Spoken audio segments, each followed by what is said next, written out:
RL Location Automobile. Pour toutes vos locations de voitures et utilitaires en Guadeloupe, faites appel à RL Location Automobile. Avec RL Location Automobile, réservez en toute tranquillité, 7 jours sur 7, 24 heures sur 24. RL Location vous propose une large gamme de voitures et d'utilitaires au meilleur prix sur le site internet www.rl-location.com. RL Location, c'est aussi l'assistance et la livraison. Pour tout renseignement, contactez-nous au 05 90 106 687. RL Location Automobile, la location en toute simplicité. Attention, chez RL Location offre exceptionnelle en ce moment pour un véhicule catégorie A, minimum 10 jours, 12 € par jour. Un véhicule catégorie B, minimum 10 jours, 18,90 € par jour. Guadeloupe, actualité.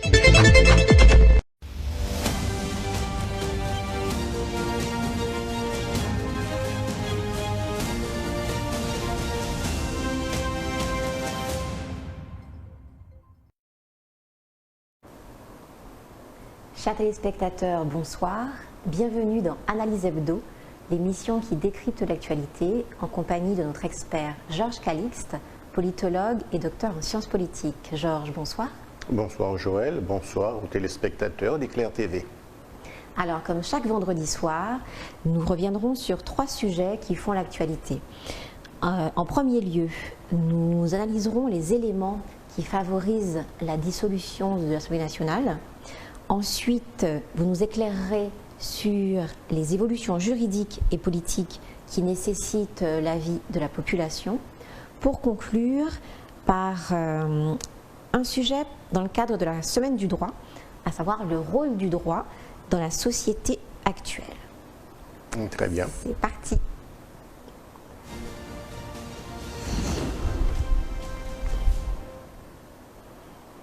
Alors, Georges, dans le cadre d'un dîner, le président de la République a informé qu'il aurait recours à la dissolution si toutefois il y avait une motion de censure contre le gouvernement dans le cadre des débats sur la retraite. Il nous demande de comprendre un petit peu quels éléments favorisent la dissolution. Quelles sont les raisons politiques, dans un premier temps, qui peuvent la déclencher, cette dissolution? Pour comprendre les éléments politiques, il faut identifier une spécificité française, c'est que le président de la République est élu au suffrage universel direct. Donc il tient sa légitimité du peuple, ce qui est très spécifique à la France. L'Allemagne, l'Espagne et, ou plus près de nous, l'Angleterre, le président de la République, par exemple, le président de la République d'Allemagne est à peine connu. Mais en France, le fait qu'il soit élu par le suffrage universel direct lui donne une légitimité et lui valide un programme politique. Le problème spécifique de la France, c'est que ce programme politique ne peut être validé que par le Sénat, mais surtout par l'Assemblée nationale. Parce qu'en cas de litige, en tout cas de désaccord entre le Sénat et l'Assemblée nationale, c'est l'Assemblée nationale qui, in fine, tranche. Vous comprendrez très bien que si le président de la République a, dans sa tendance politique, la majorité à l'Assemblée, les objectifs de sa campagne électorale peuvent être plus facilement traduits en droit, ce qui lui permet d'opérer les réformes qu'il souhaite opérer. Or, il se trouve qu'Emmanuel Macron, lors des dernières élections législatives, n'a pas eu la majorité absolue. Il lui manque exactement 15 sièges. Il est donc obligé de composer avec, en particulier, les Républicains, qui, je le rappelle, et jusqu'à 2023 sont majoritaires au niveau du Sénat, et les réformes qu'il voudrait faire passer, il ne peut les faire passer que dans le cadre de compromis particuliers. Et s'agissant des retraites, puisque c'est le fait générateur qui a enclenché, en tout cas, qui a favorisé l'émergence d'une idée et d'une éventualité de dissolution, il y a une différence fondamentale entre les Républicains et le président, qui lui voudrait qu'on travaille plus longtemps, puisqu'on vit plus longtemps, et qu'il n'y a plus qu'un actif sur, en tout cas 2 actifs pour un retraité. Tandis que les Républicains ont une approche beaucoup plus au cas par cas et veulent intégrer des problématiques liées, à ce qu'il n'y ait pas une trop grande réduction du nombre de régimes de retraite. Il faut savoir que certaines personnes partent à 55 ans, d'autres beaucoup plus tard. Par ailleurs, les républicains sont beaucoup plus favorables à ce qu'il y ait une approche en termes de pénibilité. Dès lors, le président de la République, s'il présente le projet de loi devant l'Assemblée, risque de se retrouver tout simplement dans un échec, dans la mesure où il n'aura pas la majorité si tous les partis, en tout cas, s'y opposent. Alors, que peut-il faire? L'idée qu'il émet, c'est de dissoudre l'Assemblée, à savoir qu'il va, supprimer les mandats des députés qui ont été élus dans leur circonscription, et donc il y aura entre 20 et 40 jours de nouvelles élections législatives qui seraient donc la conséquence de cette dissolution. D'accord. Et quelle est la base constitutionnelle de cette option? C'est l'article 12 de la Constitution qui précise, et c'est la conséquence de l'élection suffrage universel direct, le président de la République française dispose de beaucoup de pouvoirs. Il a des pouvoirs propres et il a des pouvoirs réservés. C'est ce que prévoit l'article 12 de la Constitution. Et dans les pouvoirs réservés, il a donc cette possibilité, après avoir consulté le Premier ministre et le président de l'Assemblée et celui du Sénat, les avoir consultés. Donc ce ne sont pas des avis conformes qui s'imposent au président. Il a été élu au suffrage universel direct. Il les consulte et prend sa décision en toute individualité. Et c'est vrai que la base constitutionnelle permet au pouvoir réservé du président, prévu par l'article 12 de la Constitution, tout simplement de dissoudre l'Assemblée et par conséquent de priver les députés de leur légitimité et de leur mandat électif en tant que parlementaires à l'Assemblée nationale. D'accord. On leur reproche souvent de brandir la menace du 49-3. Aidez-nous un petit peu à comprendre de quoi il s'agit. La Constitution, depuis sa modification de 2012, le 49.3 existait avant, mais en 2012, il a subi une modification. Lorsque le président de la République et le gouvernement, puisque c'est le gouvernement qui dépose les projets de loi, veut faire passer en force un projet de loi, il peut le faire sans débat, sans vote. C'est le 49.3 qui le lui permet. Donc il dépose, il défend, il n'y a pas de vote et il n'y a pas bien évidemment de débat. Par contre, il est prévu que 60 parlementaires puissent déposer une motion de censure. Le risque qu'il pourrait y avoir, parce qu'il peut utiliser le 49.3, l'actuel président de la République, mais imaginez-vous qu'il y a un consensus objectif où les Républicains, la France Insoumise, la NUPES, le Rassemblement national décident objectivement de voter la motion de censure, mais s'il y a vote de la motion de censure, le gouvernement est désavoué. Il doit obligatoirement démissionner. Donc, c'est vrai que dans l'article 49.3, on peut l'utiliser quand on a une majorité, puisque sa propre majorité ne va jamais se déstabiliser elle-même. Mais à partir du moment où on n'a pas la majorité et qu'on brandit le 49.3, on prend un risque quasi inconsidéré. C'est la raison pour laquelle le président de la République, finalement, l'option la plus logique en droit qui s'offre à lui est celui de la dissolution. Même si beaucoup d'analystes parlent de bluff par rapport à la réforme des retraites. D'accord. Passons au sujet. Alors peut-être sur le plan politique, juste rappeler que le risque, c'est la cohabitation.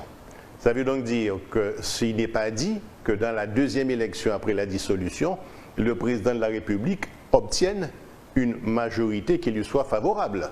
François Mitterrand, en 1988, a été contraint à une cohabitation avec Jacques Chirac, et Jacques Chirac lui-même a été contraint en 1997 à une cohabitation, il y avait eu des dissolutions, à une cohabitation avec Lionel Jospin. Donc croyez-moi que sur le plan politique, ce n'est pas non plus sans risque. Effectivement. Nous passons au deuxième sujet. Bien. Je vous en prie. Alors, sur ce deuxième sujet, est-ce que vous pouvez nous éclairer sur les évolutions juridiques et politiques qui nécessitent l'avis de la population? Précisément, dans quelles conditions la population est-elle consultée? Oui, en fait, pour rappeler le contexte, parce que nous avons déjà traité partiellement de ce sujet lors d'une émission précédente, mais les élus se sont réunis, en tout cas ont commencé à réunir des experts depuis le début d'octobre. Il y a encore une réunion d'expertise prévue fin octobre, justement pour analyser l'évolution des institutions. Je vais simplement rappeler qu'il y a, me semble-t-il, 4 étapes. L'étape de la simplification, mais ces étapes ont déjà été développées, je ne vais pas y insister. L'étape de l'identification des nouvelles compétences et des dérogations. Après vient l'étape de la modification des institutions et ensuite, éventuellement, la modification du statut en fonction de l'article 73 ou de l'article 74. Maintenant, la consultation des populations, elle intervient uniquement si on modifie les institutions.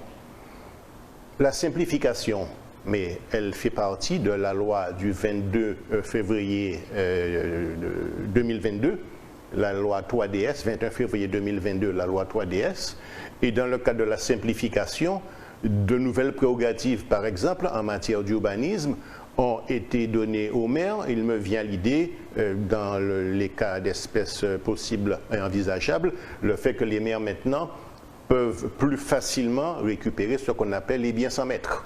Donc, il n'y a pas été besoin de consulter la population pour la loi 3DS. C'est un processus parlementaire. De même qu'on voit, il y a eu la loi Notré récemment, la décentralisation, qui a donné de nouvelles compétences aux collectivités. Mais la loi n'a pas eu besoin de l'aval des populations. Par contre, ce qui est important, c'est que l'aval des populations, on a l'expérience, est souvent adossé à un consensus politique préalable. Et prenons l'exemple de ce qui s'est passé à la Martinique lorsqu'il y a eu ce consensus. Dans un premier temps, il y a eu 2 consultations à la Martinique. Le MIM, le mouvement indépendantiste martiniquais, a dit, lui, il est partisan pour une évolution statutaire. Donc, il demande, dans le cadre du consensus politique, à ce que la population soit interrogée, voulez-vous ou non quitter l'article 73 pour passer dans l'article 74? Et il s'était interrogé, en cas de réponse négative, si les Martiniquais voulaient rester dans l'article 73, à militer pour la fusion des institutions. Il y a eu donc 15 jours après une deuxième consultation, et cette consultation a été adossée à un consensus politique, y compris des mouvements indépendantistes, puisqu'il y avait déjà eu une première interrogation de rejet du passage du 73 au 74, et c'est vrai qu'il s'en est suivi une évolution des institutions spécifiques à la Martinique, puisqu'il y a d'un côté une collectivité unique qui rassemble les compétences des régions, départements, mais il y a également un conseil exécutif qui fonctionne un peu comme le gouvernement et l'Assemblée, à savoir que, écoutez, c'est l'Assemblée qui contrôle le gouvernement, mais on est bien d'accord que c'est le gouvernement qui insuffle les projets de loi et par conséquent fait évoluer le droit. Donc actuellement, les populations ne peuvent être consultées que pour l'évolution des institutions, que pour l'évolution statutaire, mais attention, je rappelle quand même aux élus qu'on va vers une réforme importante de la Constitution avant le 31 décembre 2022 par rapport à la situation de la Nouvelle-Calédonie. Il se peut que des situations qui à l'heure actuelle nécessitent l'avis de la population ne nécessitent plus cet avis. Et je ne cesse de rappeler par exemple qu'il y avait 22 régions en France. Lorsqu'il s'est agi de réorganiser la carte des régions françaises pour les réduire à 12, la population n'a pas été consultée. On a vu le périmètre des régions très largement s'élargir. La loi Notré avait prévu que le conseil départemental disparaisse. Ce qui veut dire qu'on aurait de fait la collectivité unique, puisqu'il n'y aurait eu que la région qui figurerait parmi ce qu'on appelle les collectivités majeures. Donc attention aux modifications constitutionnelles et je dis souvent anticipons puisque dire à la population « nous allons systématiquement vous consulter », c'est aussi méconnaître le fait qu'il y a des domaines qui risquent de nous être imposés en termes de compétences que nous n'avons pas souhaité, ou en tout cas que nous n'avons pas, en tout cas qui ne seront pas suffisamment réaménagés en tenant compte de nos particularités et qui nous seront imposés sans que la population ne soit obligatoirement consultée. Très bien. Le dernier sujet, on y va ? Qui concerne effectivement le droit. C'est la semaine du droit qui s'est écoulée. Alors, en ce vendredi, nous clôturons donc la semaine du droit et un petit sujet avec un angle pédagogique. On va revenir sur des points précis. Est-ce que vous pourriez, s'il vous plaît, nous éclairer sur la définition du droit ? Comment on peut définir le droit ? Le droit, c'est deux choses, des règles et des situations. Donc, c'est l'ensemble des règles qui s'appliquent entre les individus. Donc, nous devons quand même pacifier la société, nous devons remplacer le rapport de force par des rapports de droit, mais également l'ensemble des règles entre les individus et les institutions. C'est pourquoi il y a d'un côté le droit civil avec ses multiples branches, mais il y a également le droit administratif lorsqu'il s'agit d'un litige entre un individu et des institutions. Mais là, je voudrais insister, parce que la question m'est souvent posée, le droit n'a pas forcément un caractère général. Le droit s'applique à des situations. Autrement dit, si dans un couple, vous êtes mariés, vous êtes en situation d'époux et d'épouse, les règles qui s'appliquent ne sont pas identiques aux règles qui s'appliqueraient dans le cadre de deux personnes qui vivraient en concubinage. Autrement dit, deuxièmement, les règles qui s'appliquent aux personnes valides ne sont pas les règles qui s'appliquent aux personnes qui sont handicapées. Autrement dit, en fonction de chacune des situations, il y a des règles de droit qui s'appliquent et ces règles sont fonction du positionnement que nous avons dans certaines situations. Par exemple, quand vous conduisez, il y a les règles qui s'appliquent, le code de la route, qui ne s'appliquent pas aux piétons, parce que ce sont deux situations qui sont différentes. Donc il n'y a pas, contrairement à ce qu'on pense, une généralisation du droit avec une logique de généralisation systématique. Non, le droit s'applique à des situations particulières.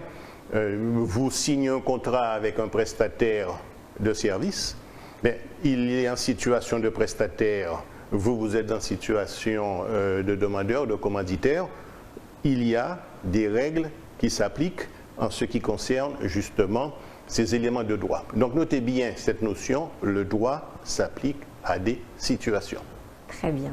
Et dernière question, toujours avec ce même angle pédagogique, qui produit le droit ? Le droit est produit soit par des institutions ou soit par nous-mêmes. Il y a ce qu'on appelle le droit objectif. Par exemple, une loi est votée à l'Assemblée. Prenons l'exemple des soignants, donc la loi de début août 2021. Cette loi a été votée à l'Assemblée dans le cadre du droit objectif, c'est-à-dire qu'elle détermine un certain nombre de règles, mais qui s'appliquent à des situations particulières, à savoir ceux qui ne sont pas vaccinés. Là encore, on revient à cette notion de situation. Donc, c'est où l'Assemblée pour le droit objectif, mais ça peut être également un ministère qui prend un décret, donc qui édicte des règles, mais tout simplement le préfet ou le maire. Le maire, par exemple, peut fort bien décider, parce qu'il y a une course cycliste, d'interdire la circulation. Ça veut donc dire que tous ceux qui sont en situation de circuler dans cette zone se voient interdire leur liberté de circuler parce que le droit objectif lui autorise de pouvoir tenir compte de cet aspect-là. Premier élément. Maintenant, le droit, vous pouvez également le produire. Là, maintenant, on est dans le droit subjectif. Un exemple, écoutez, je prends l'exemple, vous avez un prestataire, vous convenez pour un travail de le payer tant.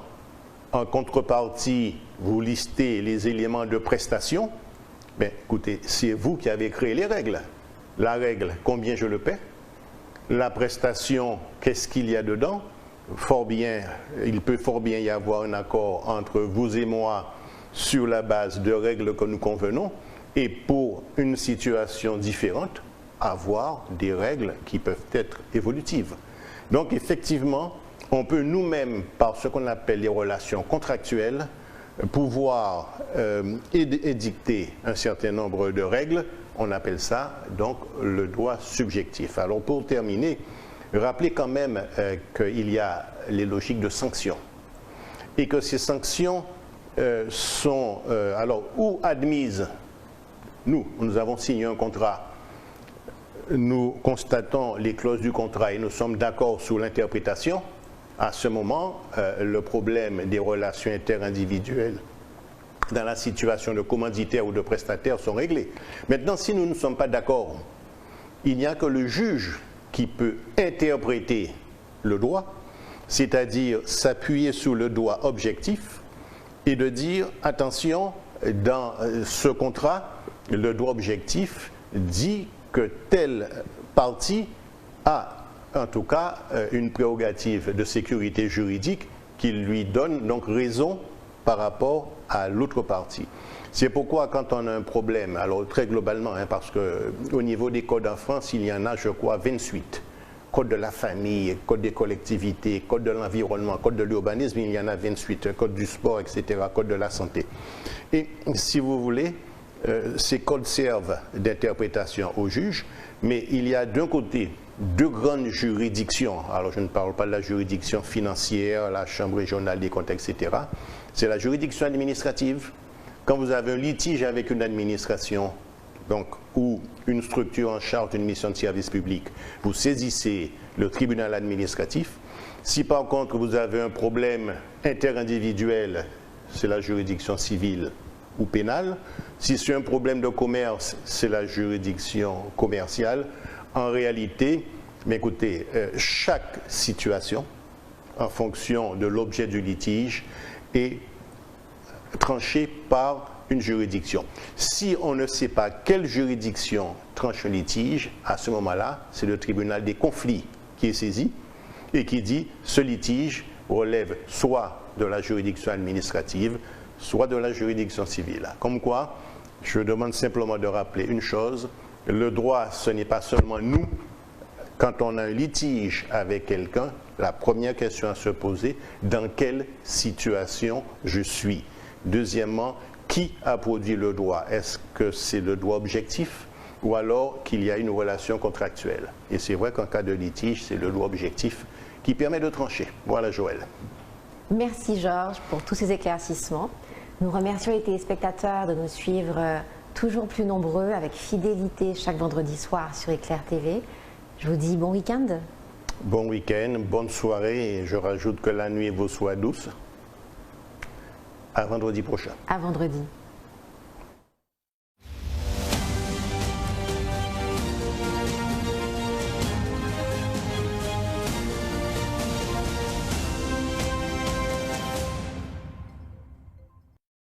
Outremernews.fr, le site de l'actualité outre-mer, 24 heures sur 24 et 7 jours sur 7. Retrouvez la chaîne Outremer News sur YouTube.